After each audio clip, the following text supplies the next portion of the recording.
Creativity. This afternoon, we're going to go on a journey through the mind of an accomplished local artist. You want to hear from someone who makes a living from her passion and her talent? Well, this is the interview for you. Welcome to Northern Vibe. Thanks very much for tuning in. If we've never met, I'm Matt Maloney, host and founder of Northern Vibe. We're about sharing stories. This is where curiosity is cultivated. This is where discussions are held with interesting, informed people. I'm thrilled to say I have Hayley Gillespie on. Now, there is something about the act of transforming imaginative ideas into the intangible, into material reality that has value.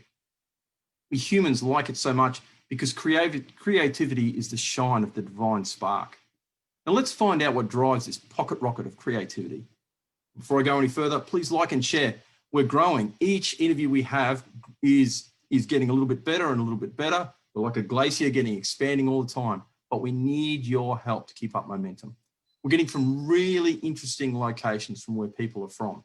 So a big hello actually to Miriam Vale. Thanks very much for the people of Miriam Vale for tuning in. Please tell us where you're from, ask questions, make comments. We've got some great suggestions from the comments page, so please keep them coming. Now this includes suggestions for guests. Nominate someone you would like to see on Northern Vibe. Contact me through Facebook. Now, to Cairns locals, Hayley needs almost no introduction. Anyone who's driven down P Street, Cairns, has seen the art on her house and knows of her flair and her talent. But as we have a growing base of listeners down south and to the west, for those unacquainted with her, I'm going to do a brief intro. But first, we always have a mention in dispatches to a charity that's doing some great work, and this week it's the magnificent Salvos. Now, my grandma was a Salvo, and you see them in the most unusual places, sorting things out. I remember years ago, I was at a fatal traffic accident and I attended, and they were there providing food for the emergency services and the others held up on the highway. They really, really are fantastic, and I just can't speak highly enough about them. And I'm lucky enough also to have Major Ben Johnson from the Cairns Salvation Army.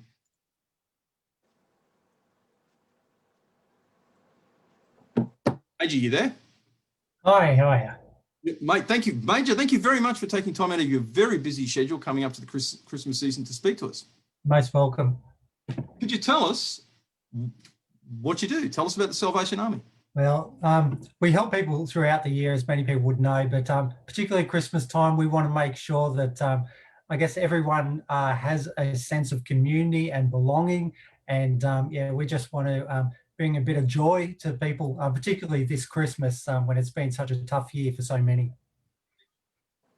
Mate, that's look, that's absolutely excellent. And can you tell us what people can do to assist you? Like, what can people do if they want to back up the Salvation Army? What can they do? Yeah, well, I mean, we do what we do because we have community support. Every year we kind of take that step of faith and say, okay, we're going to help 300 families, and we don't really have any guarantee of what we're going to get, and yet every year the community delivers, and we thank God for them. It's just so good to see how generous people are. So people can donate gifts at the Kmart Wishing Tree at Mount Sheridan, at Cairns Central, at Smithfield. People can drop gifts of food and all sorts of things, whatever you can spare. Also, cash donations are always very gratefully received. Into our Horse Street office, 72 Horse Street, Menunda. I'd love to say g'day. And also, you can also donate at our website, salvationarmy.org.au.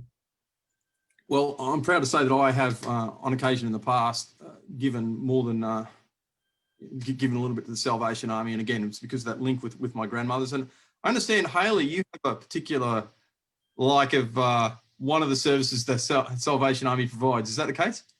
Yes, it is. It is. My only hobby is going op shopping because I think it's good for the environment and it's more fun than knowing what you're going to get. And yeah, I made an op shopping chart where you can just choose where you're going that day, and it's got the Salvos on there, of course. I think we've even got the biggest segment there, haven't we? You do. I think it is a little bit bigger. Yeah. Yeah. Well, I mean, you guys do have the best shop there in Cairns. Look, Major, thank you very much again for taking time out of your very busy schedule for coming on. Again, for all the listeners of North out there, and we are growing, please log on and help the Salvos do the best you can for them. Thank you very much, mate. Thank you very much, Major. All right. Now, for the introduction for Hayley. Now, from Hayley's website, she was born in 1972 and she came here as a 24-year-old. Looking at her, that could have only been a couple of weeks ago. She's been here ever since, and she's been a professional artist since 1989 in a variety of guises. She's done theatre and set design, artwork for the London Council, artwork for the Royal Park, designing and decorating children's furniture for the exclusive retail stores of London. Here in Australia, she's worked and painted advertising, brochure designs, signs, and she decided to concentrate on canvas in 2003. Now, she's drawn inspiration from her own childhood in the 1970s, Australia's colours and lifestyle. And on her website, she indicates that she's got a live model who comes home from school every day, full of material, which is incorporated into her own work. Hayley, thank you very much for coming on, and big welcome to Northern Vibe. Thank you for having me. Oh, no, I assure you, I can't tell you how much I've been looking forward to this. Now, if I can make the observation, few have real artistic talent, and fewer still can actually monetize it and make a living out of it. And I think this is because it actually takes competence on a number of levels. So first, you've got the concept of competence on the artistic level, but then you've got ability on the business acumen side of things, which itself actually has a number of self-categories when you think of it. So you've got promotion, you've got sales, you've got management, you've got organizational skills, you've got partnership making. So it's not just about being able to paint, draw, compose, or write. Hayley, you've got skills in all of those areas. Can you tell us what you do all day? Well, basically what you're saying about the business side of it, I initially, when I first started out, I was just interested in the art side. And I wasn't, I was just struggling, really struggling. And I realized that, that business side is equally as important if you want to do it as a job. And then that business side can be really creative too. So when I am working with young people and teaching and mentoring, I really try to, enforce that you really need to have some kind of interest in business and not just the art side. But to answer your question of what I do all day is it can be a variety of things. So it depends where I'm working, but on a normal day, I would be working in my workshop, which is in my back garden. And I built it in my back garden because I had a live model that came home from school every day. And I do need to update that information because thankfully that live model has finished school at the age, because it's 22 now. So yeah, I didn't realize it still said that. So yeah, he doesn't come home from school every day now. But yeah, so I just go to work in my workshop, spend the least amount of time possible, but sometimes it can be hours doing emailing and quotes and trying to get all that stuff out the way so that then I can just concentrate on listing in quite detailed lists of all the things I have to do. So I'll say this painting and that painting, and then I'll list every single thing that needs to be done on that painting. And then start painting. And once I'm in that painting zone, I don't really like to stop and do any paperwork or anything. Wow. Well, that does sound like a pretty busy day. And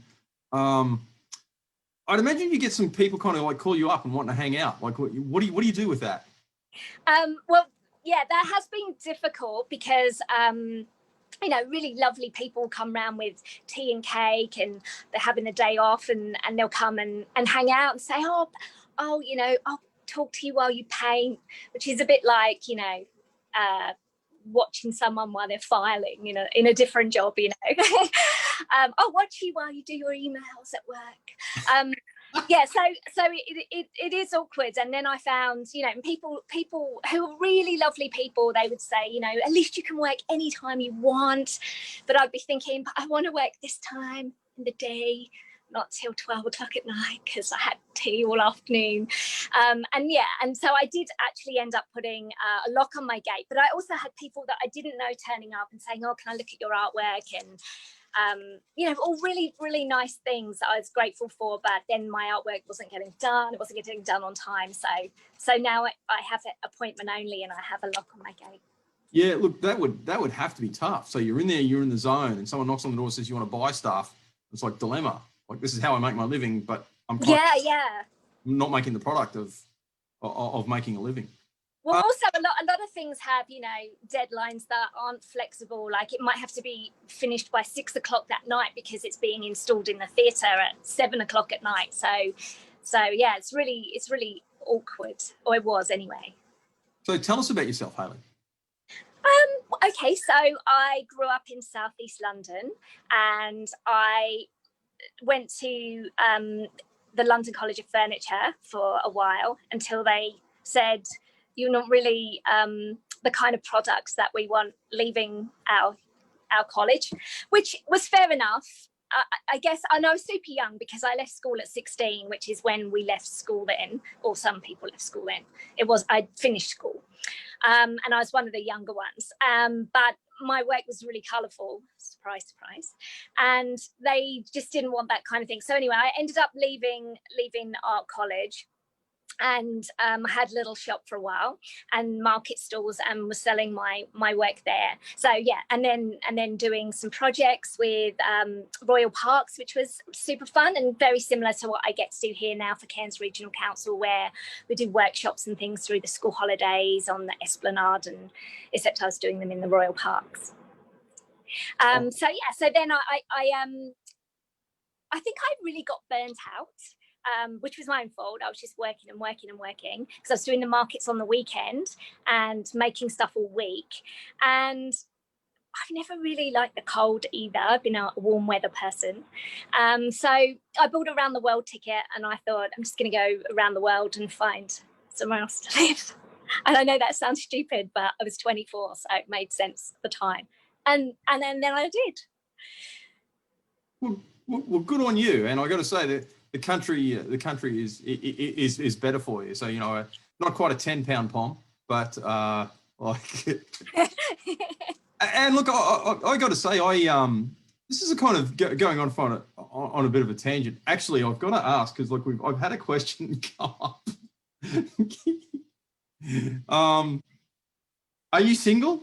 One of the questions. I'm not answering those questions.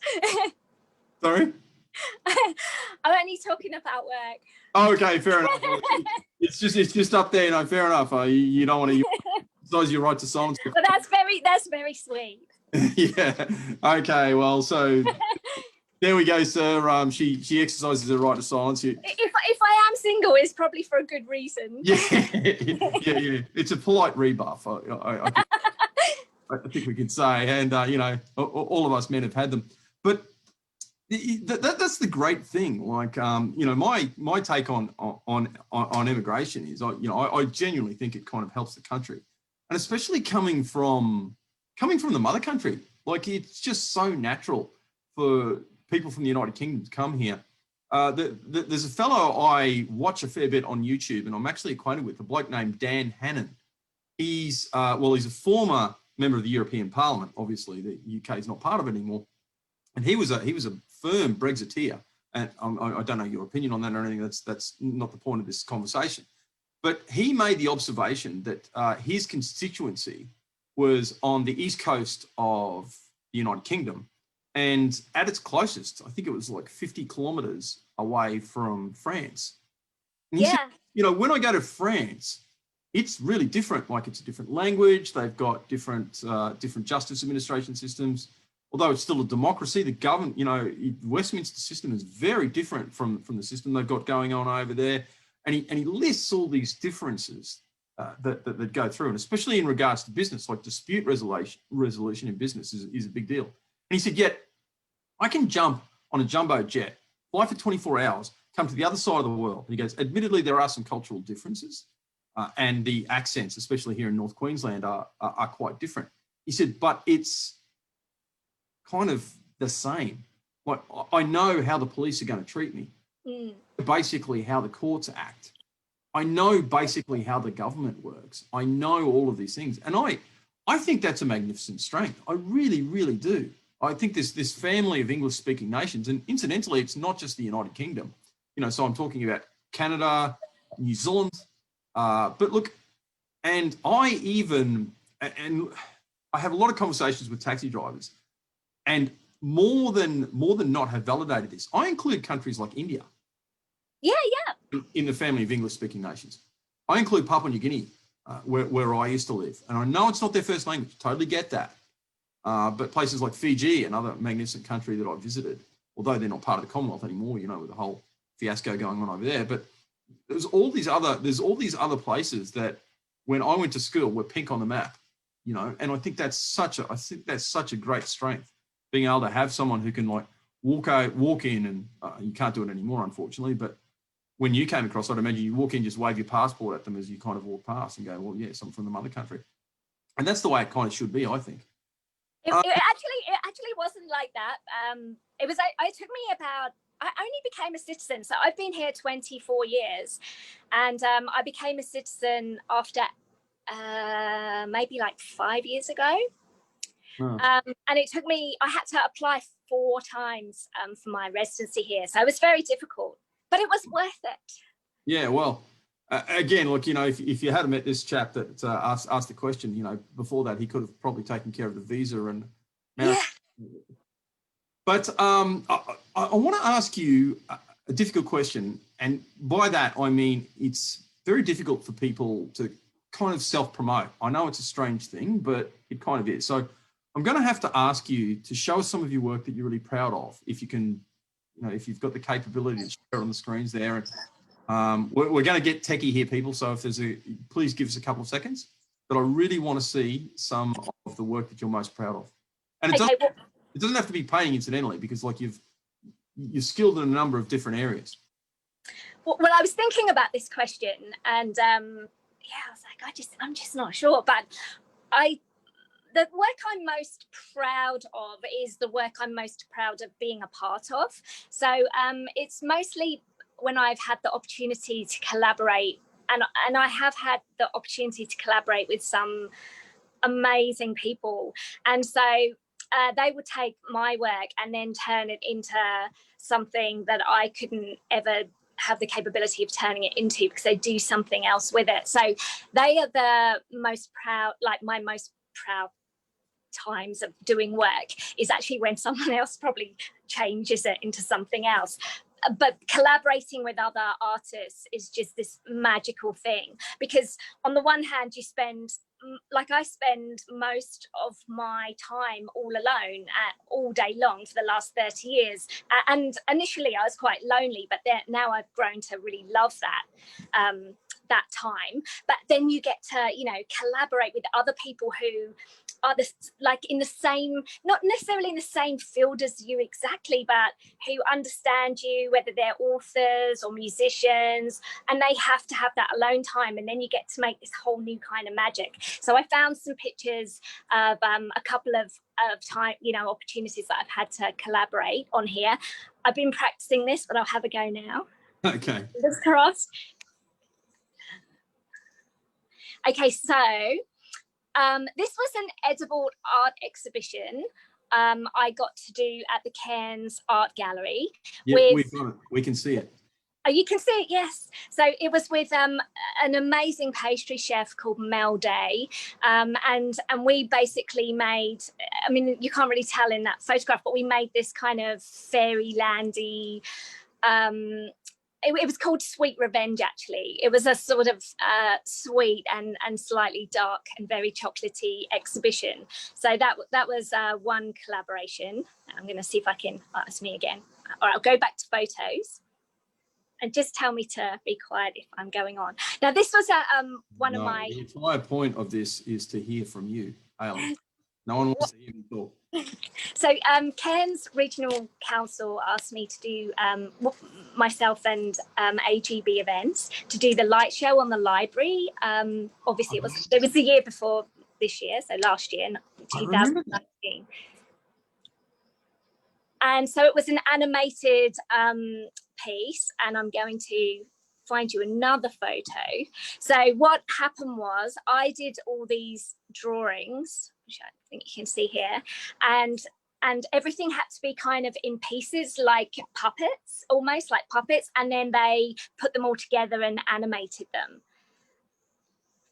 So that was like one of, yeah, it was just magical because I gave them all those pieces of paper and then they created this amazing thing from just those pieces of paper that fitted onto this building with music. And it was just crazy because I said to them, I don't want to see it beforehand, like I'll just wait to see it on the night because I know whatever they do is brilliant. And yeah, that was a really magical opportunity I got there. Oh my God. And it was giant because it was just completely giant on the whole library. Oh, so you didn't see it, but you got to tell me. So you've walked in there, did you cover your eyes or like, well, what did you do? You got to tell me. Well, they had an on and off switch, so they put it on. And I couldn't believe it. And you know, when you're like, oh, my paintings are walking or swimming or they're giant, they're on a whole big building. And yeah, it was such a pleasure to work with them, and they were so wonderful to work with because, like I told you on Sunday, where I was like, I'm really not very good with technical stuff, you know, I hope you don't need me to do much on the computer. And they said no, and they were all oil paintings in bits and pieces that I scanned, and then they turned it into that. So that was, yeah, a really lovely, incredible opportunity. And yeah, thanks to council for trusting me to be able to work and do something that they liked. Well, you know, when you see your work, the question in my mind wouldn't be not why would you, but why wouldn't you? But did you tear up? Yeah, I think well, the first time I saw it, I think I just couldn't believe it. And then I went back and a couple of nights later, and that's when I think I could see it more through other people's eyes and stop seeing it as I knew it was made. And then, oh yeah, it was just amazing. I was so lucky to have that opportunity. Wow, that is uber cool. That is ridiculously cool. Well, is there anything else you want to show us? I got a few things, so you just tell me when you've had enough of this question. No, I haven't had enough. So I like to work with musicians as well. So so this is something David Hudson, are you listening? David. So this is something, so my son, who's not at school anymore and is 22, he is a drummer, and another gentleman there, Dylan, they drum together at Cairns Brass, or they used to. And I wanted to make like this mobile roving drumming, well, it's called Drum Monster. So I made a drum monster. And this could go to events like Cairns Festival, and it was all on a push bike. Wow. And then we would take all these other percussion instruments and stop somewhere.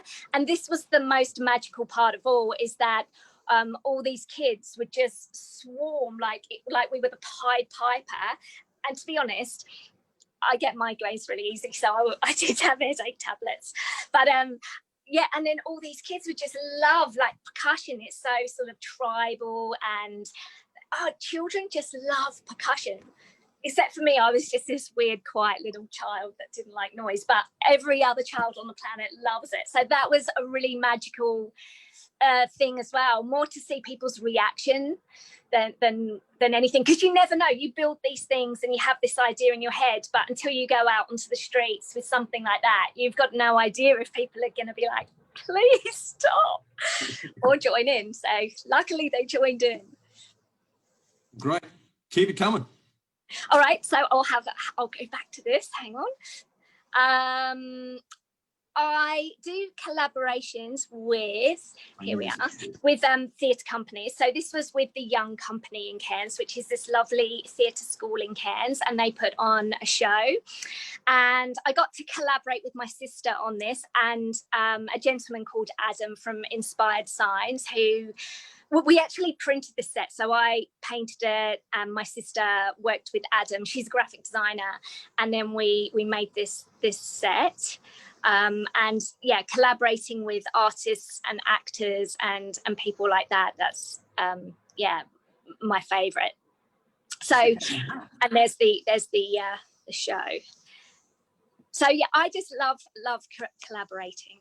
I'll see if I've got any more, and then Let me see, what else have I got? Well, once you've exhausted them, you tell me, because I'm Okay, so this is another thing I do. I'm stopping you.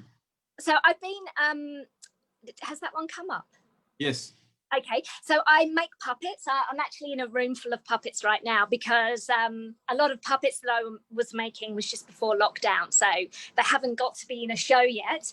And that's a lovely collaboration. That was with Cairns Regional Council too, and also a lovely playwright called Karen Jackson. And best of all, the puppeteers were going to be and still are in the future from ARC Disabilities, and just this lovely group of amazing performers, and they do lots of Shakespeare theatre and things like that too.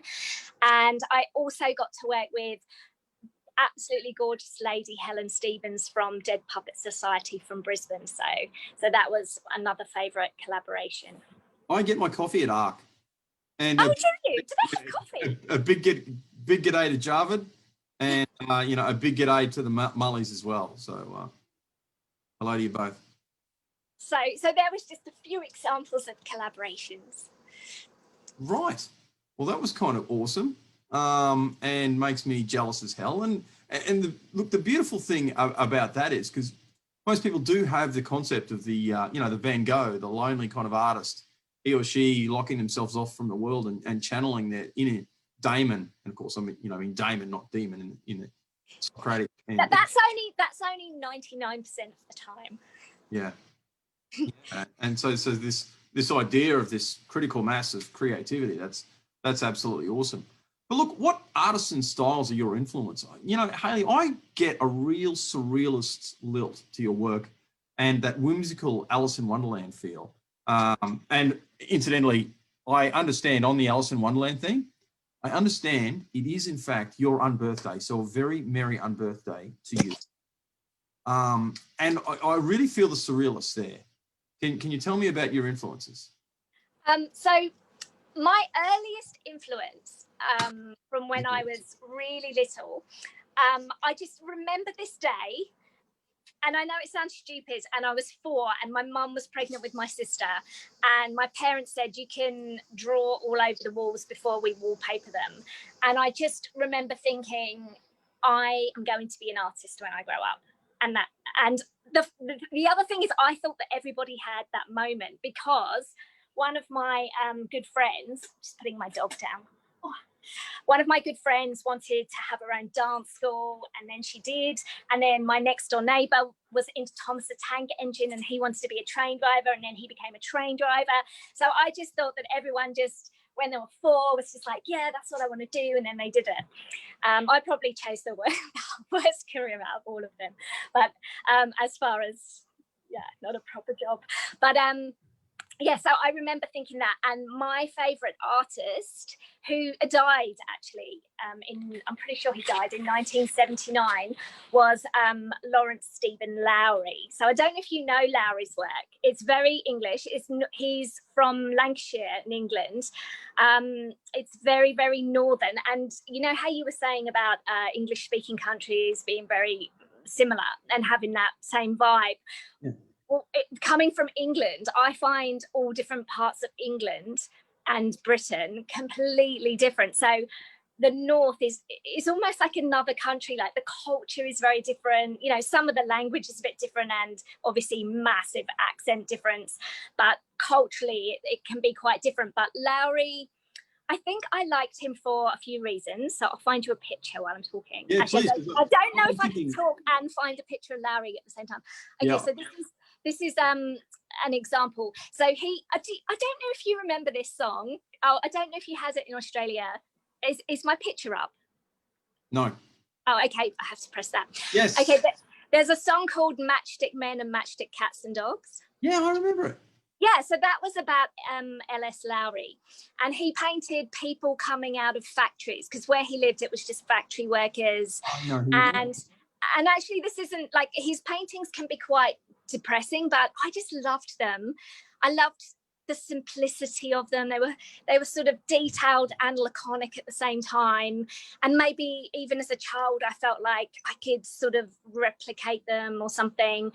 And he had this like lovely sensitivity to just what and see what was happening, and the mundane. And even though that my pictures are whimsical and surreal, there is always something mundane and ordinary in them as well, because that's what most of our life is, and there is some beauty in that banality and mundaneness that's comforting, I think. But this is my favorite L.S. Lowry painting, which is this one here, which is a woman with a beard, and he just saw this lady on the bus, and she smiled at him nicely, and she had a beard and looked like that to some degree. And his mother, who he lived with, said, why did you paint someone ugly like that? Why would you paint an ugly woman like that? And he said, she's not ugly, she's beautiful. And I really like the thought of finding beauty in things that aren't considered beautiful, because I like wonky things. Yeah, look, and I totally get it. See the whole, I mean, my take on this is, and I'm going to discuss the spark of the divine a little bit more later, but like we forget that existence itself is just incredible and a miracle. And when we say mundane, we're just forgetting that the entire thing from beginning to end is just incredible. And we really, when you see and being able to see beauty in a bearded lady, and the idea that everything reflects this magnificent glory, that's the job of an artist. That's the job of an artist, to kind of like grab someone by the lapels and go, hey, you're not seeing the beauty. You're not seeing the beauty. Come on, switch on, dude. Switch on. There it is. Like, and I think that's why I like your work so much.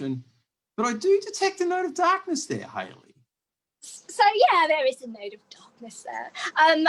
So I love Hieronymus Bosch, for instance. I don't even think his work's dark, but maybe that's because I went to school in England. It was the 70s. All we did was, this was history lesson. Oh, let's draw a diagram of someone being hung, drawn, and quartered. And let's dark.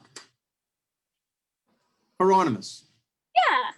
I don't know. I don't. Same chap here, aren't we? Like, I found my, the Earthly Delights here. I'll put it on the screen for everyone in case they, please. Now, where is it gone? There it is. Okay. So here it is. It's actually, it was hard to find a big enough picture. But, yeah. I'm not sure how good the quality was, because I don't own the original. I would love this fountain in my garden. Look, it's gorgeous. Yeah, I just love it because, okay, I'm going to tell you something else. So I am dyslexic. So I love this because to me, this is a graphic novel that I can see a million words in this painting. I can see a story. I can change the story. I can just look at it for hours and hours and hours. So I love that about it. I love the colors. I think the colors are very beautiful and light, and obviously a bit darker in this one.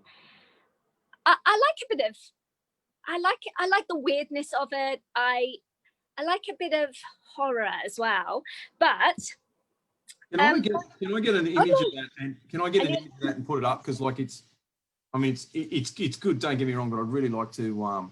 If our viewers will, if you give me 1 second, I should be able to. Right. All right. There we go. All right. You got that? Oh yeah. Okay, so I can make that bigger with my finger. Okay. So yeah. Oops. Okay. Tell us what you like. Okay. So you've discussed the waterfall, which everybody wants. Everyone wants that. I love it. I just think it's the most beautiful, intricate picture. There's so much going on. You could just take one tiny section of it, and there's something going on in that bit. I just love everything about it. I love the colors. I love the surrealness. But it's a picture of hell, Hayley. You're aware of that, aren't you? I mean, I don't go there on holiday. I think there's worse things going on Earth than that. Yeah, I think it's beautiful. I mean, obviously there is a picture of, yeah. I mean, well, see, I mean, my understanding of this is, and again, I'm really stretching way back to high school here. And I don't know whether it was not that Bosch influenced the writings, the writing of the play Mephistopheles, or it was the other way around. But my understanding, because there's this line in Mephistopheles where Dr. Faustus. oh yeah. Yeah, so there's this line when Faustus and Mephistopheles are having this discussion, and Mephistopheles tries to talk Faustus out of selling his soul to the devil, which is kind of counter-instinctual, really, considering that's his job. And Faustus starts talking about earth and hell, and this being this distinction. And Mephistopheles turns to, and I think it's one of the best lines in the play. Turns to Faustus and says, "Why, this is hell, and nor are we out of it." And I think that's what this painting is trying to say. I really think, because if you kind of look what's happening, it's a carnival, and it's a carnival of delights. There's lots of shagging, there's drinking, there's food, there's this cool, interesting stuff. But no, I don't know, man. I don't know. I was in town on Saturday night collecting a set out of the theatre, and I saw a lot of that stuff going on. But I think I love, so my absolute passion more than anything is storytelling, and I'm not a writer, and so my storytelling is through pictures and images, and that is, but also, so I was going to say, my favourite books are things like Brothers Grimm, but the original Brothers Grimm stories. So dark. And everyone gets their hand cut off, and then their hand grows back, and then they get, cursed, and then they die, and then all these things happen. I just love it. And when I was a child, I how I just find everything a bit safe for children now, and children do like being a bit scared. And I had to have nightmares as well about these things, but I kind of enjoyed it too. I don't know if that's just me. Well, see, that's the thing about surrealism too. When we talk about surrealism, people always associate it with dreams, the positive side of things. But there's a real darkness. There's real darkness to a lot of the surrealist work, and you can feel that nightmarish. You can feel that nightmarish kind of quality to it. And you're right about children. If I can throw something out, there is this chap who does symbolism and who talks a lot about symbolism. And I'm going to talk about an artist that this guy likes. In fact, he's a carver. Bloke's name is Jonathan Peugeot, and he's Quebecois. He's French Canadian. It's Peageau, I think. But mate, seriously, look him up. You would absolutely love it. I will. When you talk about the Brothers Grimm, and this is, by the way, this is totally, you could probably tell viewers, this is totally unscripted. Okay, so we've gone right off on tangents. But hey, it's Northern Vibe. This is what we do. When you read the Brothers Grimm, do you read them as a kind of morality tale, or because that's how I used to read them, but I actually read them now as symbolic? Oh, I think so my passion is mythology, and I think they're a form of mythology. So they're like saying, if you steal some bread, a witch will put a curse on your hand will shrivel up, and you won't have a hand, you won't be able to steal bread or even feed yourself. It's that kind of thing. Or if you go into the woods at night, something bad's going to happen. It was that kind of, it was a form of storytelling and mythology and warning. All right. Look, you like headless dwarfs, don't you? Headless dwarfs. Oh, I love headless dwarfs. Have you got any? I've got two in the cupboard. Have you got any of your work that you could kind of show us, quickly? Or I can show you some of my work. Yep. So this isn't very dark at all, in a way. So I just was going to show you. It's going to have that element of darkness to it. So I was going to show you how my own painting. So a lot of times, can you see that picture, by the way? Yeah, absolutely. Okay, cool. So a lot of times I do work for other people, which I have an artist brief, which is a set of instructions that I produce work in my style that they have asked for. But then when I'm doing my own work, this is an example of one. So this is, they're all really personal, and they're all very you know, like they're just about what's happened in my life at some point, mixed in with something that day, mixed in with something I saw my son do or a kid up the road do. Or it's just this whole thing. It's sort of based on reality, but then it becomes something else. So this is my sister and I'm the taller one for once, because she is 5 years younger. She's much taller than me now.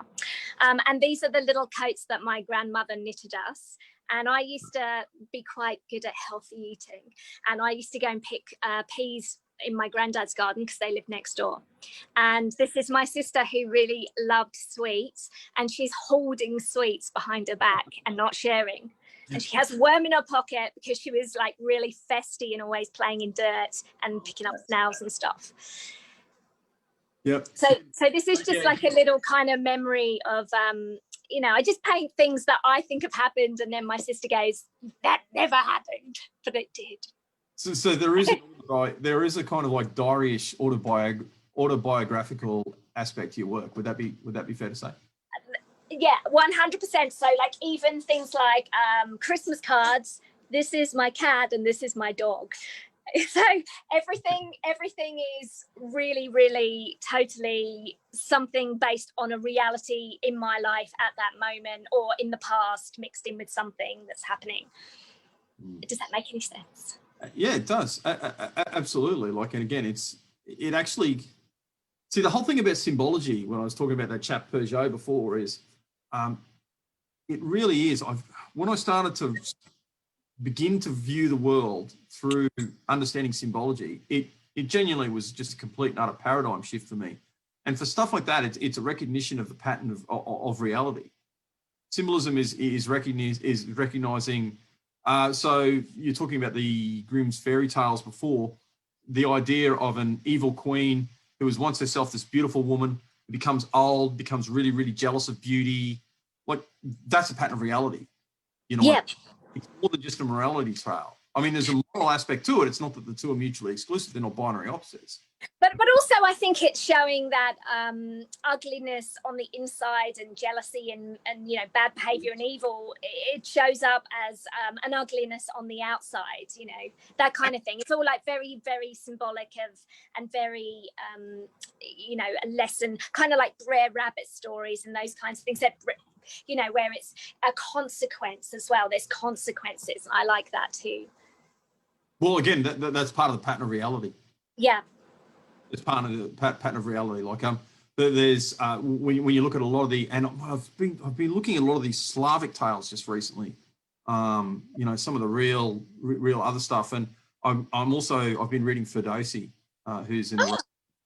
Yeah, I've got this picture book of Ferdowsi, and it's just mind-blowingly brilliant. Like I wish I could get the slides and kind of show you. But, oh my God, it's 45 minutes gone. I haven't even asked part of my questions. So I really should keep rolling on. So look, you're there in your house. You've got an itch to be creative. You get a little bit of a block. What do? You can't really get a block because... Well, what do you inspire yourself then? So like, you know... What do I do? What, sorry? To inspire myself.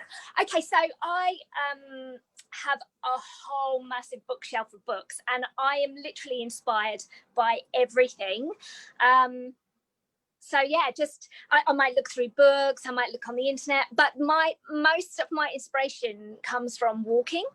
I will go for a walk, and I actually saw a documentary recently saying that Charles Darwin did this. Not that I'm comparing myself to Charles Darwin, because he had much better walks than I did, but I'll go for a walk and think, okay, I'm working on this painting. What shall I put in it? And on that walk, it will just all come to me. It's really weird. Yeah. Well, that's not quite weird if you think of the Romantics. So you think of Blake and guys like that, you know. That's right. That's right. I just wander lonely as a cloud, and it all comes to me. You know, and yeah, no, seriously, and like walking around and getting those juices flowing and looking at that stuff. That was the entire point of the Romantics. If you kind of think about what they were at. Very English, if I may make the observation, Hayley. Very. We do like walking, yes. Yeah. And I guess, like, you know, a bit of adrenaline and oxygen to the brain and everything. And yeah, I find that the most inspirational and useful thing that I get to do. Do you like Turner and Constable? I love them, yeah. My grandmother had a Constable above the dining table, not a real one. No, that would have paid for your trip. And I just went and saw a Turner exhibition last year at the British Maritime Museum in London. God, I'd kill to go and see that. Oh, just beautiful. I mean, I love all artists' work. I mean, there are some artists that I just love, but all of them I can appreciate, and you just love them all. They're so magnificent, you know, the classics and the skill and the vision, and just amazing. All right. Can I be a little bit self-indulgent? Look, I've always thought that a real piece of art is a window to the transcendent, and everybody needs that in their lives. You know, you kind of like, and you do that, incidentally, like totally. You do that looking into this transcendent, surreal world. So, you know, you've got that in spades. And it's true that all good art has a message, but just because you have a message, it doesn't make it good art. You know what I mean? So I've seen some, like, look, and you're an artist. Yeah. I mean, so if you look at something that I would look at and just go, oh my God, shake my head and slap my hands and go, it kind of looks like my kids went crazy with crayons. I don't appreciate it if it doesn't touch me, if it doesn't have that sense of transcendence, you know what I mean? But I really like the Impressionists. I too love the Surrealists. But I have to say my absolute favorite artist is Caravaggio. And is it okay if we have a, well, actually, no, but I do love Caravaggio. There's a couple of modern artists I like as well. Hayley Gillespie, obviously, she's a bit of a favourite of mine. There's actually an up-and-coming local lady, a lady named Belinda Wallace, who lives in Cairns too. She's someone to watch. Keep a bit of an eye on her. I got a couple of very good photographer friends who I think do really, because photography is undoubtedly, especially when you focus on the film, that's undoubtedly a form of art. You know, Sue Wellwood does some great work, and Veronica Sarago is another friend of mine. I just really love looking at their work. Anyway, but look, I'm kind of digressing. There's also another chap, Owen Cyclops, who I'm going to try and introduce you to, but another really, really favourite artist of mine who's still alive, because I lived in Lockhart River for a little while, so I know the Lockhart River art gang. There's a bloke, Jeffrey Warradu, who just started painting recently, and I bought and purchased one of his works. I used it on the cover of a report that's actually gone overseas, and I'm really, really happy that I got to take his work literally to the other side of the world. But first, would you indulge me so can we have a quick talk about Caravaggio? I'll indulge you, of course. Thank you very much. And am I pronouncing, is that the correct pronunciation? Is it Caravaggio? Well, don't ask me, I'm from Southeast London. We say was instead of were. All right. You need to ask the Queen. Yeah, yes. Her Majesty, God bless. She's doing my washing up right now, so. Oh. You mean the hound, I assume, rather than the. Yeah. Okay. Now, by now, God willing, we've got Caravaggio up on the screen. Can you see it? I can. It's beautiful. Okay. This is my favourite. Now, I really love it because it's the moment of Matt's awakening, and like I don't just like it because obviously sharing the name with the saint, but like you've got Christ coming in, and normally with most religious paintings, who's at the centre of it? You've got like this, you've got Jesus, and he's normally shown as buff and stuff like that too, which is something I kind of don't like because like he wouldn't have been like that. He wouldn't have been this buff looking guy. He would have been this skinny. Don't disappoint us. Oh, you always see it, man. And there's this. Let me take my Jesus calendar down now. Yeah. Well, I got the, if you go to St. Joseph's, it's got some really beautiful old paintings there, but like it's got this one of Job in the back, and I'm digressing again, but hey, it's Northern Vibe. It's got this picture of Job in the back, and it just makes me slap my head. It's not that it's not beautifully executed, because it is. But it's got Job, and to refresh your memory very quickly, Job is the Old Testament figure who gets tested by God. he goes through disease and starvation, and these enemies come and they steal his flocks and they beat him up and they kill his kids. And it's got this picture of Job, man, and he's like buff. He's like buff, man. He looks like Schwarzenegger. He's got the save me. And I'm sitting there going, dude, have you read the Old Testament? Yeah. You wouldn't look like that. But like in this painting, to get back to Caravaggio, can you see the thing move? Can you see my thing moving around the screen? Yeah. Okay. So we've got the light, because Caravaggio is really famous for his light. Okay. So the light is streaming down here, and that's telling us what to look at, of course. The actual thing that you see the kind of most is at Matt. That's at Matthew there. But it's his trusty sidekick, and of course the money and these guys. This is like in this kind of like tiny corner figure. You can't even really see him properly. And so he is actually really not the center of the center of it, and neither is Matt, ironically. That's the whole kind of thing. I mean, you can see, you've seen Christ walking in, he's got this bent finger, and there's a reason for that. He's got this bent finger. No one points to anyone like that. But look at that. Okay, look at that bent finger. And I'm going to flick over to, I think there's a slightly clearer version there. Yeah. See that bent finger? Yeah, that's a weak point. He's not putting the effort in. No. Yeah, come on, Caravaggio, harden up. So you've got Matt like pointing as like me, like I'm a dirtbag, and you compare this to the other Renaissance stuff that makes religion and pure, oh no, hang on. So like, you think of your Renaissance stuff. So it's like this, again, buff, big, beautiful. And we know that Caravaggio, that's Michelangelo, of course. We know that Caravaggio saw Michelangelo's work. We know that. And we know that he was kind of big time influenced by him. But I really like this because it's grimy, okay? Like you've got this grimy scene. Hang on, let's go back. You've got this really grimy scene, okay? It's in a pub, the windows all blocked up, it's dark, these guys have got swords, they're counting money. There's nothing really cool. There's nothing, it's got that griminess about him, and that's the thing I really, really love about Caravaggio. Matt's in the midst of his converse. He's just about to be converted, okay? And no one else can kind of see it. He's pointing himself going, me? Like, because we know from the Gospels what happened to us. It's like one line. Christ walks in, points at St. Matt and says, follow me. And apparently he dropped everything and just got up and walked away. Left all the money there, everything. So you've got him pointing at himself going, me? You're talking to me? But look where his other hand is. Look where Matt's other hand is. It's still on the money. Still on the money. So he doesn't want to give it up. Okay? He's still got his hand on the money. He's like, man, I don't want to give that stuff up.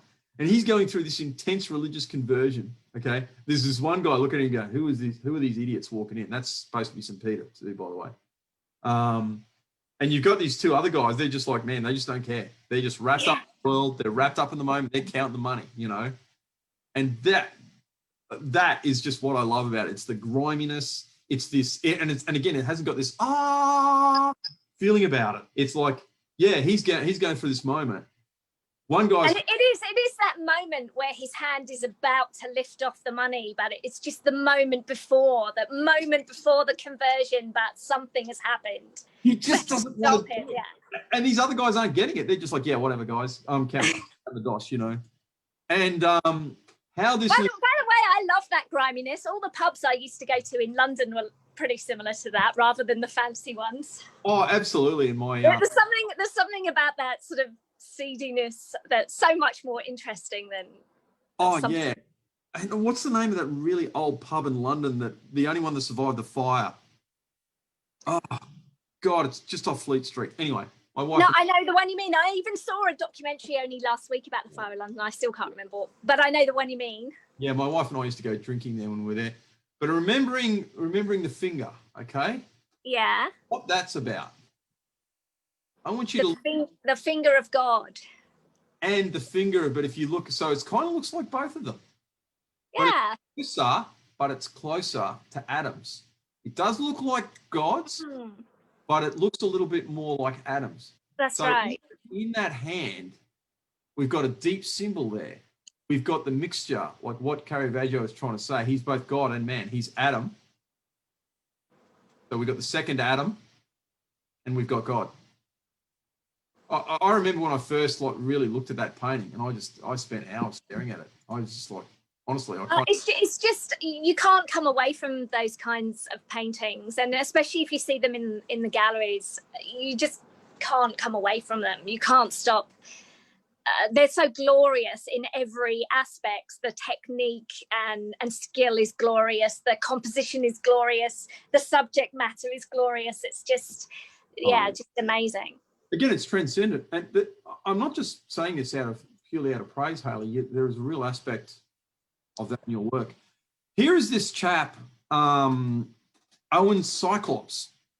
Now, here's this symbolic guy that I just stumbled through hearing this other stuff. He does this really weird stuff. I'm just going to quickly flick through it. Look at that. We've got the Virgin Mary decapitating an alien. Okay, have a look at that. I'm going to quickly flash through because obviously we've got Satan here, and look at that. He's kind of dressed like a preacher. You see that? See that? Man, there's some stuff going on there. We've got this transcendent kind of figure sitting at the top of the hill, again being surrounded by a snake. Fantastic. There's a lot of symbolism there that I could go right into. Yeah, there really is, isn't there? That's you pretty. See the UFO in the background? Symbolism. You see the UFO? Sorry.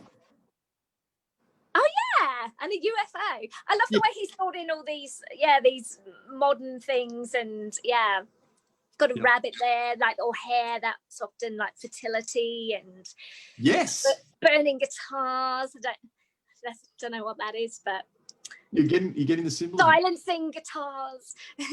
Yep, and then we've got this decapitated one-eyed snake with mushrooms. We got Homer Simpson. Oh, cool! I love that on a donut. My son loves this because he's a rabid Simpsons fan. He absolutely adores that one. It's the one that he kind of. That's like the Krishna type.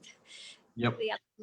And the amateur theologian that he's kind of done there as well.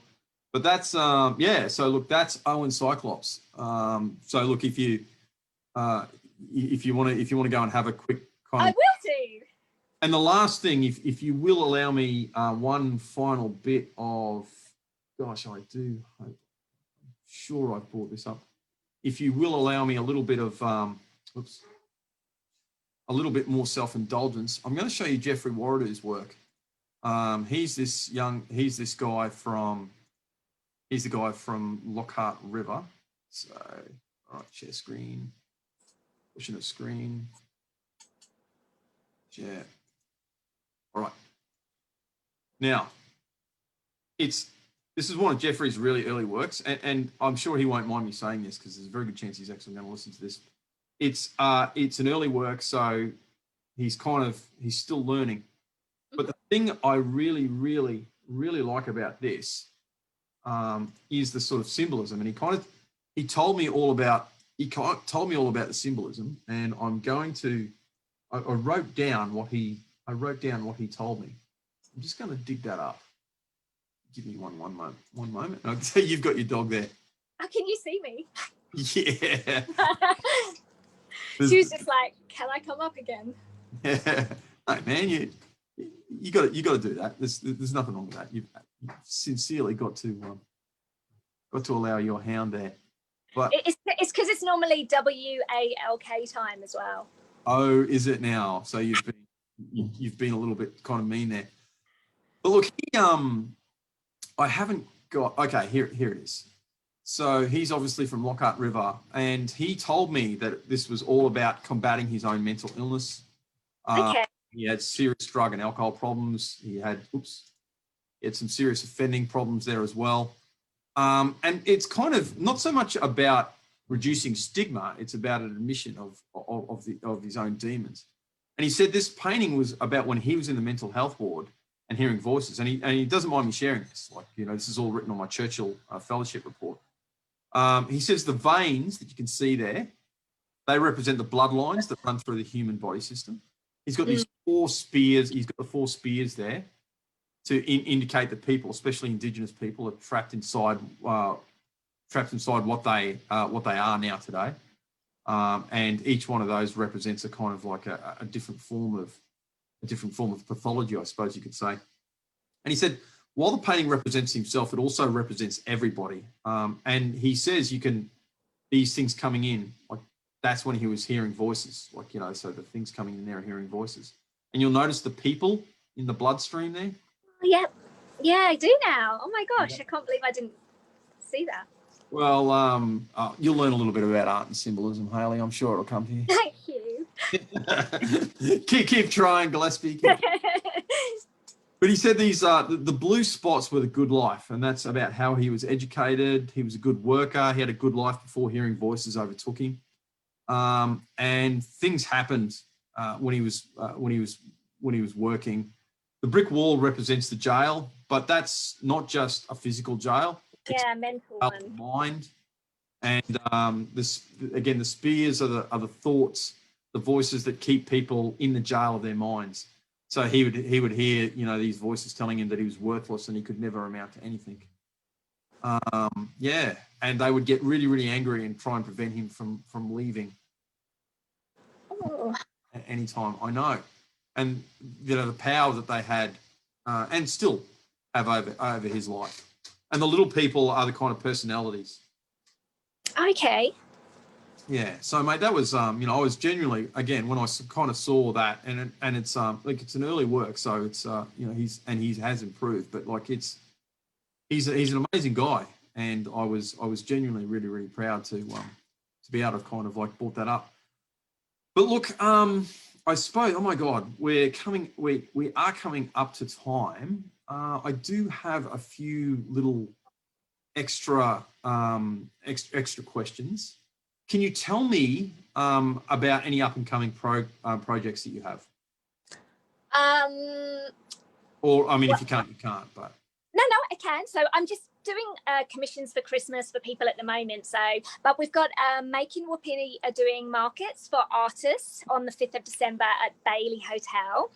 And then next year I am working with a lovely lady who's a school teacher, and we're creating an interactive exhibition for children to do with road traffic safety. And we've got a cassowary mascot who is going to teach children how to cross the road and road safety and things like that. So I'm making the parts for that. I can't even think what I'm doing now. Doing loads of stuff. Theatre stuff.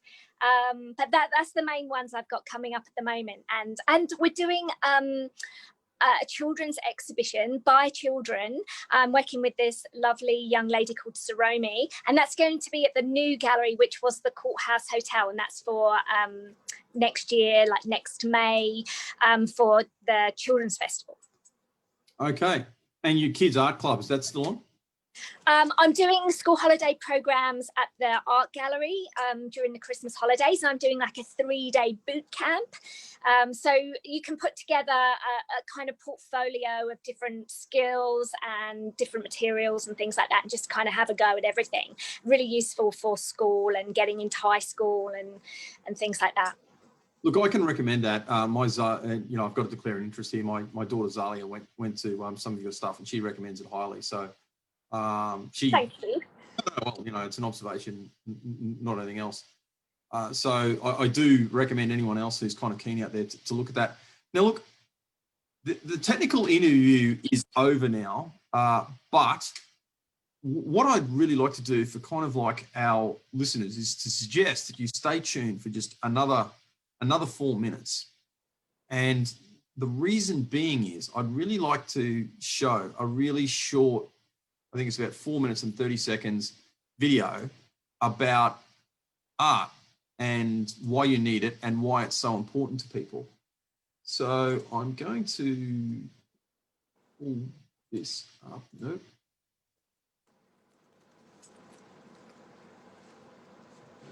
Hang on.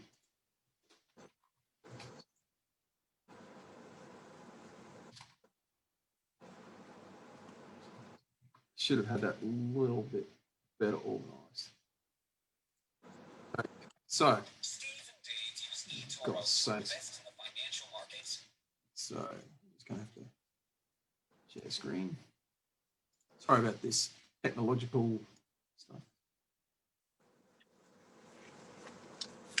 Okay. This is Jordan Peterson. Can you hear it? No. Can't hear him.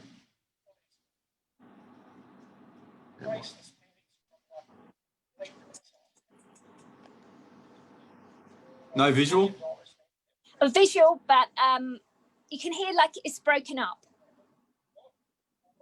Oh, okay. Well, look, 4 minutes. I'm not gonna make our viewers endure that.